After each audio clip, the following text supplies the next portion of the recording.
I don't know. I've always been sort of stuck with that, and I do believe that coming here is very important because we are here to get an education. But there are some things that are just violations as it relates to being an individual on a campus like this. We have a bubble, like at first we had the whole 6 feet thing, which sometimes we thought would keep some people within distance, but it didn't. But needless to say, though, so I don't know. I'm sort of stuck on that because I do believe that although we don't give people excuse, I'll say this: we have Google that can help us out with a lot of things. I was always told that how much grace do you give to somebody whenever they start doing these things that are offensive? I'm gonna interject a little bit. Cause I don't give people grace, and I know. A lot of people that know me know that I can have a big mouth, and I have a nice big mouth. I have a big mouth that generally cares for everyone, and I think that sometimes you have to just not give a F, and you have to be willing to say how you feel to someone, and obviously in a very respectful way.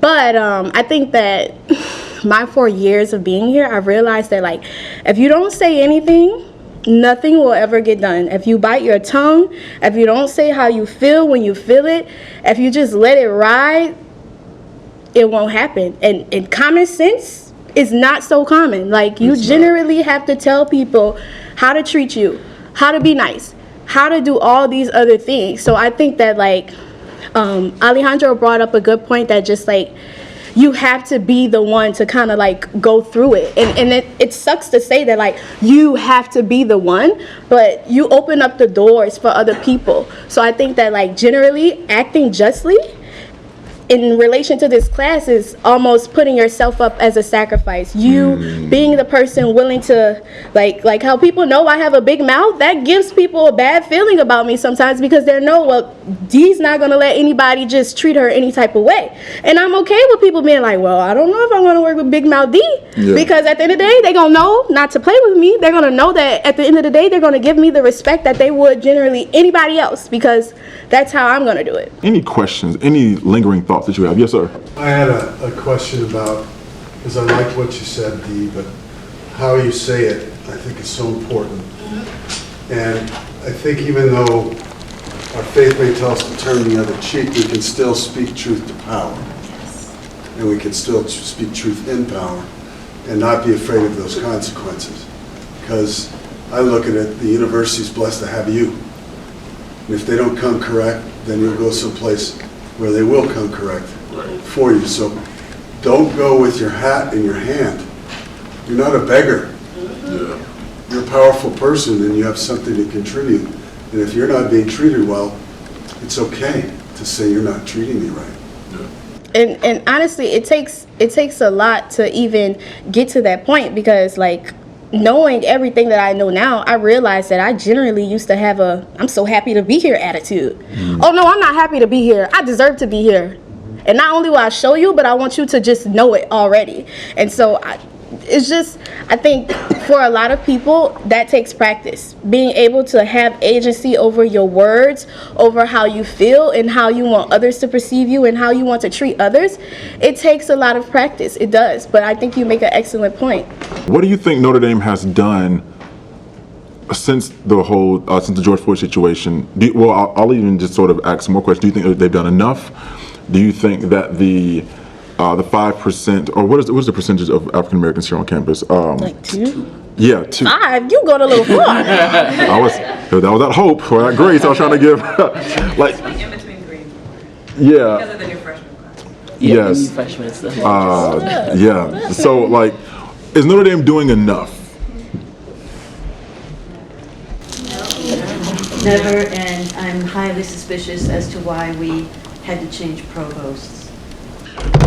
See? Part. Yes. I agree. That part. That whole part. Yeah. I agree. That will never be spoken out loud. Oh no. I've heard this. Never mind. In the last iteration of this class, we had a black student state that a white student came up to him and said, "Don't you feel guilty that you replaced somebody? That you made some white student not be able to get accepted here?" Oh my God. That out loud to his face. Oh. which makes me deeply embarrassed.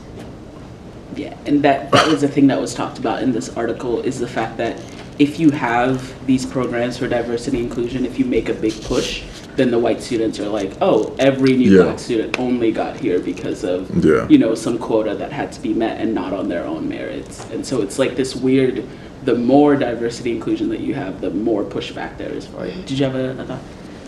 And I think it was funny to me that Notre Dame never had like a actual space where like a multi-diversity like space to on campus until PwC donated $1 million to like build that like diversity space where students from different backgrounds could come together and like actually create and build a community in an officially sponsored space. Yeah.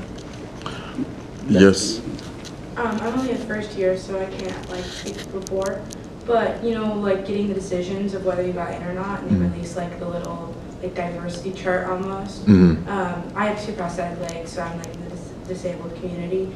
It just felt like sometimes when you get in, like even just because people say it so much, like, oh, I'm just getting in to fill that, like check that bucket. And so like I feel like a lot of people feel that way, especially with this like new diversity push. Yeah. Yes, others like white students are going to feel that way, but also the students that are getting in, like you shouldn't think that way, but because everyone's saying it, it's like hard to get out of that mindset. Yeah. Like you do deserve to be here. Right before you go, I'ma just say that like if y'all don't know Tara Yuso's 6th form of capital cultural wealth, you should now. They use linguistics, traditional, like they just say all 6 of them just talk about the different skills that black people and other people of color have used to just gain themselves and mobilize in this world that are not like seen as traditional skills, but they are there. And when I read them, they literally changed my life on how I perceive myself and how I perceive this space and how I navigate it. I don't think Notre Dame has done enough because, or maybe just like, because like most of the people who are here, like Latinos, African Americans, and like Muslims, Indians, and all those people of color, like we all stick to our own little clique, and we never like collaborate and like get involved together. Like, and we should get together because like we are constantly facing issues, and we all just try to deal with like by ourselves. But it'd be like stronger if we worked together and like talk more and got more involved with each other. I agree. Did you have a thought in the back? Sorry. Yeah, I was just saying like, a lot of like higher education institutions will like try to like get like their numbers up and like just then accept more diverse groups of people, but they don't do anything about the actual school to make the school safer for like The they people. want more people and more diversity, they make it safe for diversity, and then are like confused when we get here and are like, this is not great, and they're like, what do you mean that you're here though? So Right. that So should be good enough. the university did a report, again, in the wake of Black Lives Matter, and after a lot of calls for doing this, they did a report on diversity and inclusion and what they're going to do about it. And I think one of the few things that was really good about that report was the idea of you don't want to just make a welcoming space, like, oh, let's make this university a welcoming space for black students, for people of color, for all of that. That implies that we're a guest at your university, but really we are a member of the household. Like we should have, you know, a say and not just like a guest that you are welcoming in, but really just a full on. And that's when people really start getting like pushback, is when you start saying, no, I'm not a guest here. I am a part of this university and I should have decision-making power. Going in to fix something can take a lot of time, especially whenever your first priority here is to be a student. And I wonder if people who are in the higher position, they're like, this will wear off. We've seen this happen before. Absolutely. You know, whenever the next class comes around, you know, they'll get the unction to want to do something, and then the next 4 years, they're sort of shuffling their feet. Not maybe necessarily the students, but the people who make the decisions. I mean, I don't know. Being that, you know, you've said you've seen this, you know, it's a cycle. So how do we know the cycle will stop now? How do we know it's going to stop with us? I think this was, so during the talk about the diversity task force, we had Professor Nathan, who is he's a UN level mediator, and he literally was part of the apartheid mediations in South Africa. He's South African. And he was making the point that like the administration can just wait us out. Like I'm here for 2 years, y'all are here for 4 years. Like they can just wait for the next batch for you to graduate. Like you're the person asking for more diversity, more inclusion, more racial justice. And they're like, well, I have this job for 10, 20 years. Like I can just wait for the next group of students, and they probably, hopefully won't care about this as much. And so then we have to find ways to like make it stick, right? To pass it on to the next generation, pass the fight on to the next generation after we graduate, and to make it like put a fire under the administration, who have literally all of the power to actually get something done. But I think the administration also has bosses, right, where they have the board of trustees and they have the donors, and I think that's where it really gets to be like a truly like feels like we have no chance of winning fight because they're the ones with all of the money, like, and all of the power and, you know, institutional power within this. And that's when it just feels like we're never gonna get anything. I'm not optimistic. I keep talking about faith, but I can't separate the two. What do you serve? You can't serve God and mammon both. Mm-hmm.